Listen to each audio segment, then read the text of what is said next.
Continuamos con Cerrando la Noche y, como es usual, vamos a dar paso a conversar con nuestros invitados y nuestras invitadas. Hoy vamos a desarrollar una interesante conversación con la licenciada Francisca Peguero, quien es precandidata a la presidencia de la República por el movimiento Patria para Todos y Todas, el MPT. Buenas noches y bienvenida, licenciada Peguero. Gracias, buenas noches. Bienvenida. Gracias por invitarme para hablar de nuestro proyecto. Así es. Y soy precandidata a la vicepresidencia del MPT. A la vicepresidencia de la República por el MPT. De la República por el MPT. Antes de conversar sobre su precandidatura, nos gustaría que socialice con la audiencia de Cerrando la Noche y con nosotros un poco sobre usted. ¿Quién es Francisca Peguero? Bueno, es difícil. El ser humano generalmente tiende a hablar de los demás. Así es. Pero cuando nos toca vernos realmente y decir quiénes somos, es un poco difícil, más cuando uno ha vivido de frente y de cara a todo el mundo, a veces olvidándose hasta que uno mismo existe como ser humano. Pero bueno, yo soy Francisca Peguero, y soy de un campo bastante humilde que se llama Magarín del Ceibo, y este es una sección que tiene unos 21 parajes. Magarín del Ceibo es una tierra bien productiva. Soy hija de padres bien católicos, ya fallecidos ambos,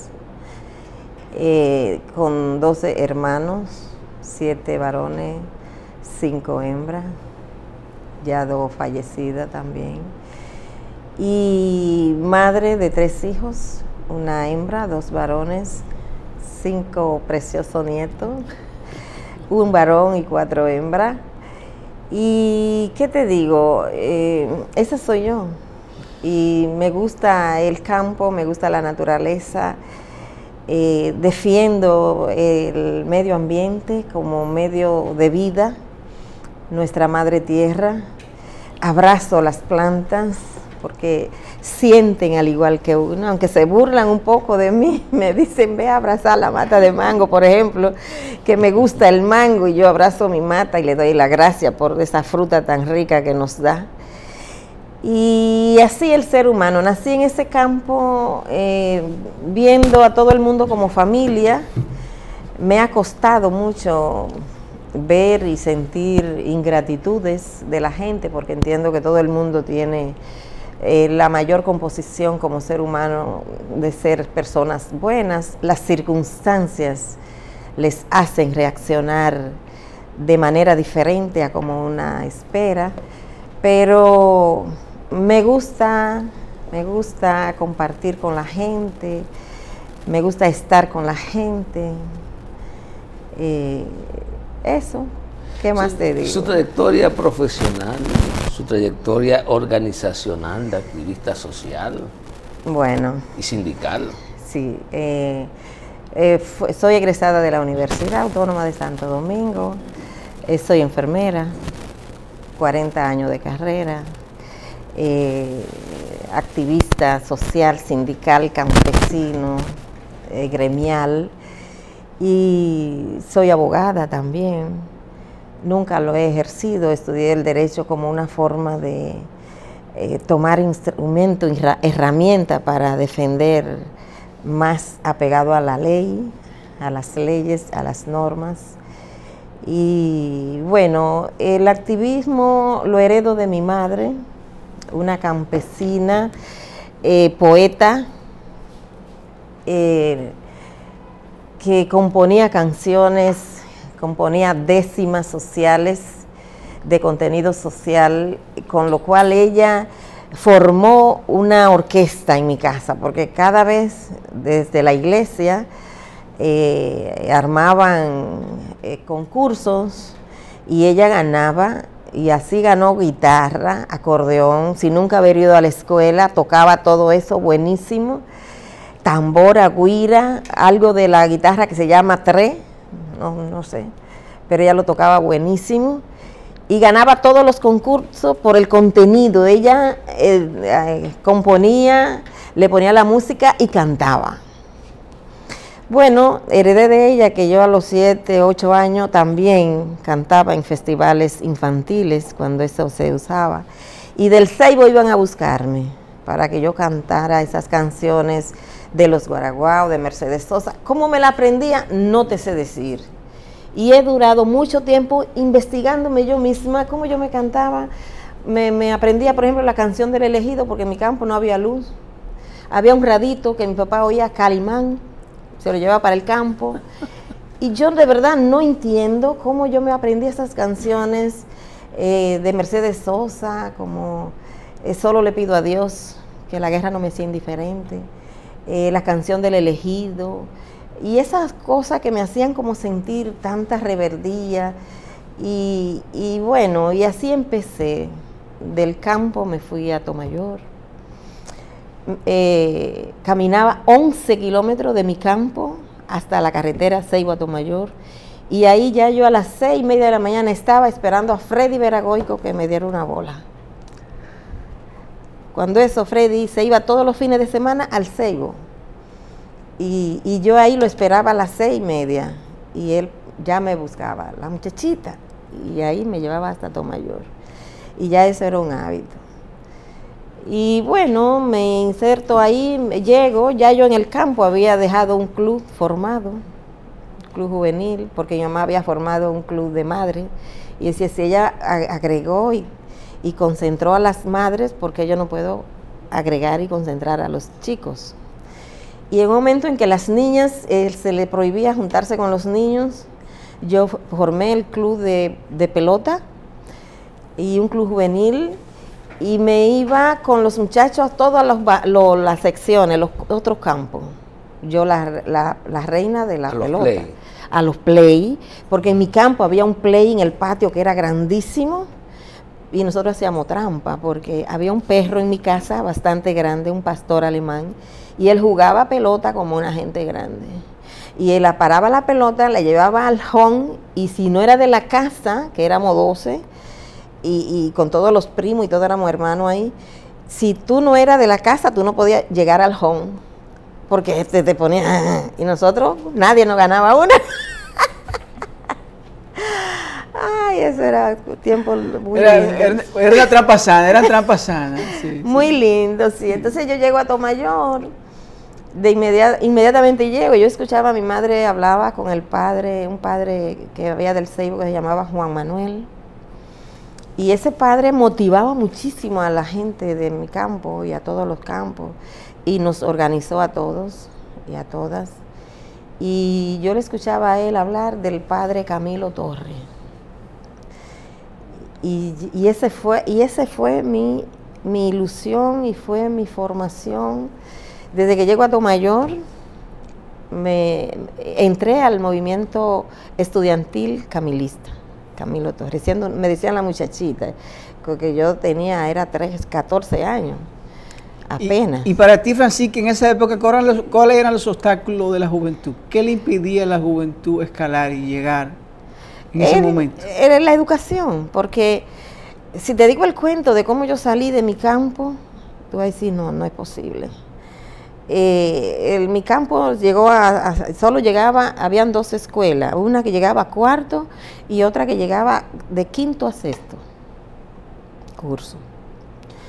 Y yo cuando llego al 6º, que ahí yo caminaba unos 5 kilómetros y luego 11 kilómetros, yo obligo a mi madre que me saque del campo, porque ya yo tenía 2 espejos de familiares que ya tenían 2 muchachitos en mi casa, sobrinos, y había una embarazada y volvió a la casa. Y yo le dije a mi madre que yo quería irme del campo, porque yo no quería embarazarme y yo quería estudiar. Y le obligué que me llevara a espalda de mi padre, que duraba 15 días trabajando lejísimo por La Culebra, por Vicentillo, donde sembraba todo tipo de rubro, y venía quincenal a mi campo. Y mi papá era obsesionado conmigo, porque hay una historia que dicen que yo nací cuando murió alguien, otra de mis hermanas, que él quería muchísimo. Y cuando yo nací tenía 3 días, y cuando mi hermana mayor yo empecé a llorar, y mi mamá manda a mi hermana mayor a buscarme a la sala aposento en mi campo. No había de que un cuarto tú, un cuarto yo, dormíamos todos hasta en caja, dormíamos adentro de una caja. Y lo único que teníamos era mucho amor, pero dinero nada. Y felices. Y bueno, y cuando mi mamá le dice Gracita, a mi hermana mayor, que vaya a buscarme porque yo lloraba, no te voy a decir cuna porque no había cuna. Yo lloraba en el piso de tierra que tenía, y ella ahí me ponía una corcha con hoja de plátano, y que era lo que teníamos acceso. Y mi mamá le dice, ve a buscarme, y mi hermana le dice a mi madre que no, que me vaya a buscar porque yo soy su respaldo.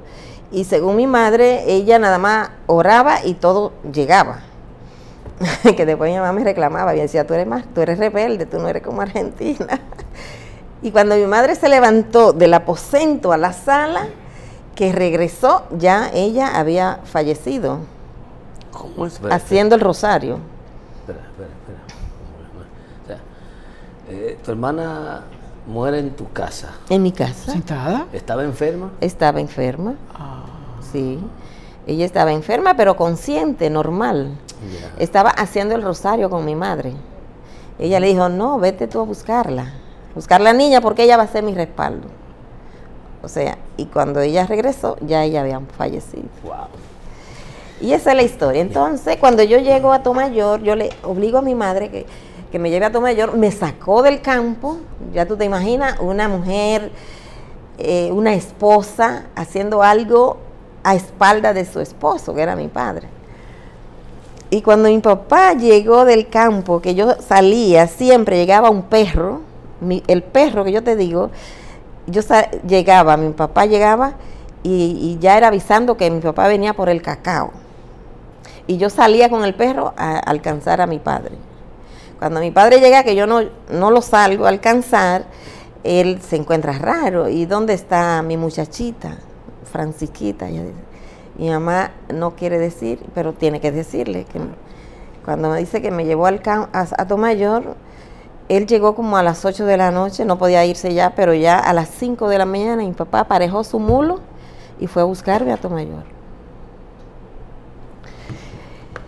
Imagínate. Ya. Entonces, dando un salto, ¿cómo y en qué circunstancia ingresa entonces al sindicato de las enfermeras luego de que te gradúas, y cuál es tu trayectoria en el sindicato? Bueno, cuando salgo de Atomayor, que allá hice en César Nicolás Penson, el 7º, 8º, déjame decirte que cuando yo llego y me estoy relacionando con las niñas, las adolescentes en Atomayor, que yo escucho a una que se llama Ana, que aún no me acuerdo, se me olvida ese nombre porque eso me marcó. Ella dice, ay, yo voy a cumplir mi 15 y ya yo venía casi para Santo Domingo. Y yo digo, yo ni sabía, ni me imaginaba, ¿qué 15? ¿Qué es esto? Que si celebraban los 15. Y cuando yo digo, 15, sí, los 15, todas las muchachas celebramos los 15. Y yo, ay, pues yo le voy a decir a mi mamá que me haga los 15, que me celebre mi 15. Ay, pero ya yo tenía 16. Ya yo tenía 16. Y bueno, y ya tú sabes, entonces cuando salgo de Atomayor, que en varias ocasiones mi mamá fue a buscarme, porque ya su hermana le dijo que me iban a asesinar, porque ya yo andaba, como ella le decía, con los comunistas, los muchachos estudiantes, y me movilizaba. Entonces salí de Atomayor para acá, porque ya no podía estar allá. Y entré también al movimiento estudiantil, aquí en el Ramón Emilio, de ahí pasamos al Fabio Amota. Y yo recuerdo que cuando yo llego al Fabio Amota, compañera de bachiller de Eury Cabral, nos sacaron a nosotros dos para ir a hablar de las bondades de la biblioteca nueva que estaba en el Fabio Amota, para que nosotros dijéramos todas las cosas lindas que había ahí. Y cuando yo abrí la boca, me mandaron a callar, porque yo dije que en esa biblioteca no estaba ni siquiera el almanaque Bristol, que no había libro para uno leer de texto ni nada. Ay, Dios mío, qué cosa tan grande, yo dije ahí. Nunca me invitaron a ningún otro sitio. Y bueno, siendo del movimiento estudiantil, me terminé el bachillerato ahí, siempre metida en el movimiento estudiantil, de lo camañista y eso.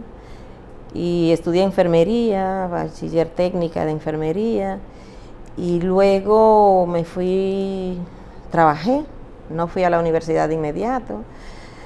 Conseguí terminando el bachillerato, conseguí un trabajo en una tienda de discos, que creo que ya no existe.